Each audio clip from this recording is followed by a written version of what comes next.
You mentioned during your answer a lot of things, a lot of places um, from Greece. You mentioned apart from Meteora, Delphi, Asclepion, and I know that It's a lifetime love affair. you have an extra connection with Greece. Yes, I do. Okay, I and certainly do. we are in Cyprus. Yes, We have a lot of connection anyway with Greece. yes, yes. So tell us about this connection and Yeah, what do you really get from your visits and yeah. your study about Greece. Yes, yes. I could get into trouble by saying what I'm about to say. Let me say it this way. I personally believe that we have more than one life. We are not just this body. There's an aspect of continuity of consciousness we have that transcends this life. It existed before we were born. It will go on to live after this physical body is over. I personally have felt Greece like home. Um, um, when I land in Greece, it's like coming home to your mother, not your biological mother, but like a land that is your mother that welcomes you in the warm embrace. There is a smile, a sense of connection, a sense of being home. I've always felt um, with Greece, and I genuinely believe I have had multiple lives in Greece in the past. Uh, and Greece is a very rich culture and history. It is a continuous thread so humanity is supposed to have originated in Africa. There are different views about it, nonetheless. But I see Greece as a bridge between East and the West. Greece is where the Eastern philosophy and mysticism arrived and was introduced to the West. So Greece, to India, to Egypt, to Greece. So if you study the ancient Greek philosophy, and I'm not talking about just Socrates, Aristotle, and Plato, but there's Thales, there is Pythagoras, there's Agame, there are so many other thinkers. They, for the first time, democratized the access to ideas to common people.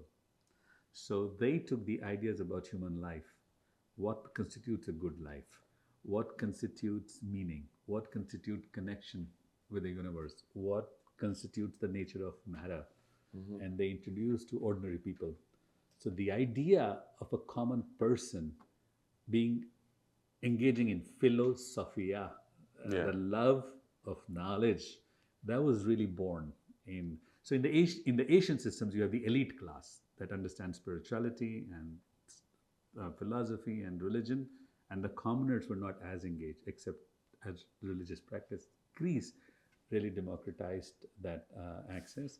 I feel home, and there are many highly energetic places in Greece that I love to visit.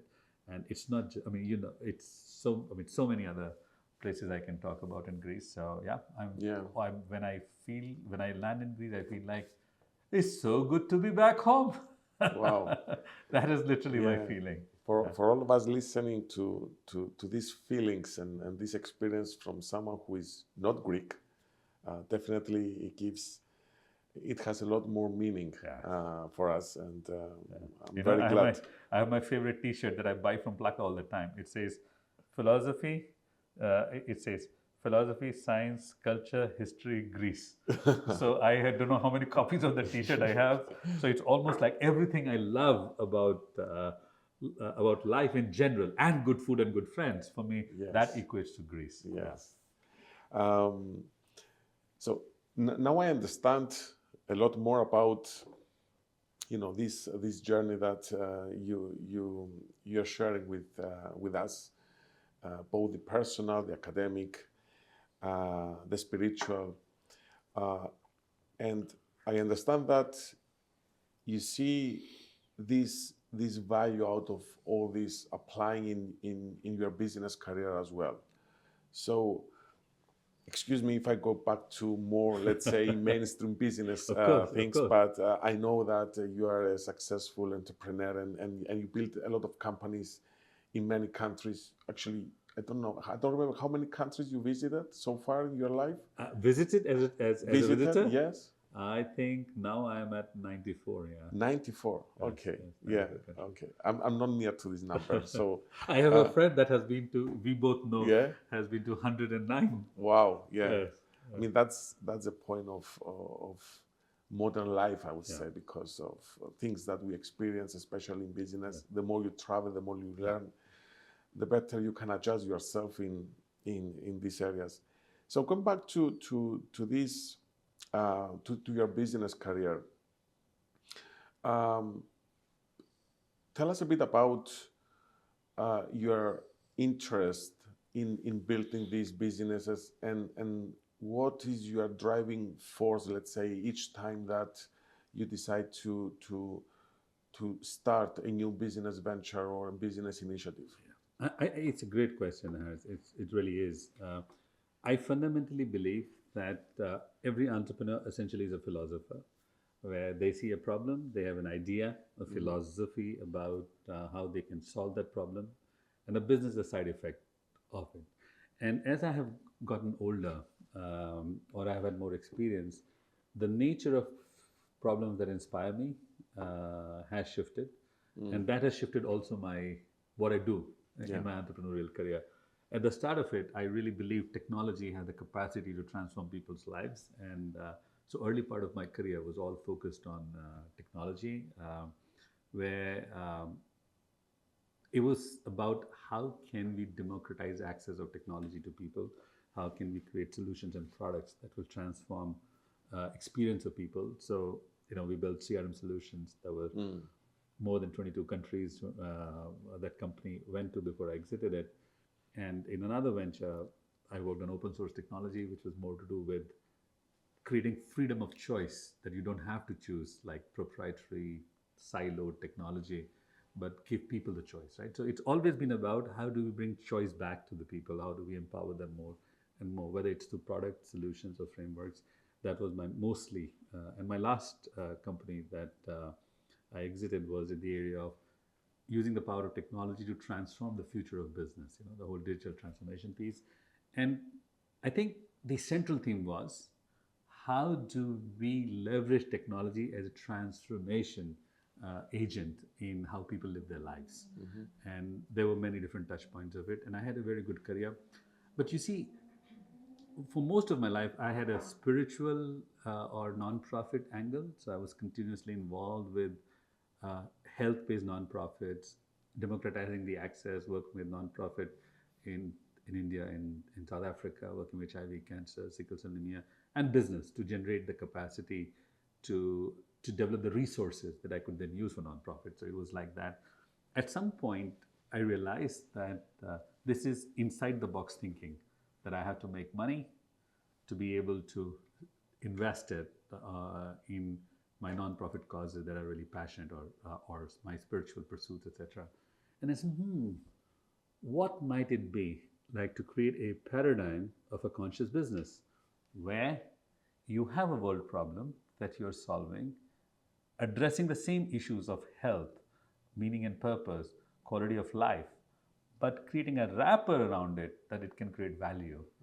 And at some stage of my life, after I came back from my monkhood, the second time I was a Buddhist monk, when I came back from it, that sort of penny clicked into place. And I said, okay, I will not think of this like material life and spiritual life as two separate things. I always give this example that you have a material wing, you have a spiritual wing. You have a big material wing and a small spiritual wing, you cannot fly. If you have a big spiritual wing, but you don't have any material resources, you cannot fly. If you have both small wings, then you're like a dodo. You will be extinct. So you need a big material wing, you need the resources and the talent and the network, and you need the spiritual wing to be able to fly high, to experience that. I said, okay, now I'm going to think about it like use my business school design thinking approach and see how might we think of this new paradigm. So all my professional pursuits now as an entrepreneur are in the area of health and well-being. I truly believe that health is the true wealth. There's an Arabic proverb you probably have heard. One who has health has hope. One who has hope can do almost anything. And working with medically non-responding conditions in my non-profit taught me that lesson, that the truest wealth is health. No one can buy another body. So my pursuit today are in bringing access of bio-individualized health to people around the world. And this includes physical health, emotional and mental health, social health, and spiritual health. And I think of it like a pyramid of well-being.